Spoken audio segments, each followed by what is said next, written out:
radio et de la musique. Donc on fait de la radio, on a 7 antennes de radio différentes. Je ne sais pas si vous les avez en tête. On peut tricher, hein, c'est un peu indiqué sur la maquette aussi.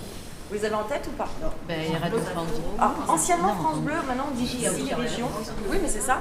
Donc ici France Info, France Inter. Europe aussi, non?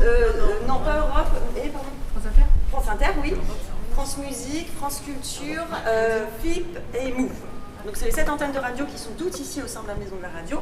On fait aussi de la musique parce qu'on a des orchestres qui sont rattachés de manière permanente à la Maison de la Radio. Donc l'Orchestre National de France, c'est une centaine de musiciens. L'Orchestre Philharmonique de la Maison de la Radio, c'est également une centaine de musiciens. Les chœurs et la maîtrise. La maîtrise, c'est une école de musique. Alors la Maison de la Radio est ronde. Je ne sais pas si vous saviez qu'elle était ronde.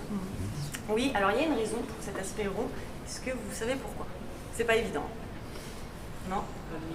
Pardon? Design un peu micro. Non, c'est pas mal, mais c'est pas pour ça. Non. Le son. Alors c'est pour le son, c'est pour l'acoustique en effet. En acoustique, absolument, dans toute salle de concert, studio, il faut éviter d'avoir des murs parallèles, donc des pièces carrées, rectangulaires. L'architecte de la Maison de la Radio, c'est un architecte fonctionnaliste, donc il avait un cahier des charges à respecter notamment. Et au rez-de-chaussée de la Maison de la Radio, on a une vingtaine de grands studios, des studios de création comme le 104, on va aller voir, et l'auditorium. Et tous ces studios sont de forme trapézoïdale. Et si on colle tous les trapèzes les uns à côté des autres, tout simplement, ça forme un cercle. Donc c'est pour ça que la Maison de la Radio est ronde. Alors est-ce que vous avez une idée où est-ce qu'on se situe là sur la maquette?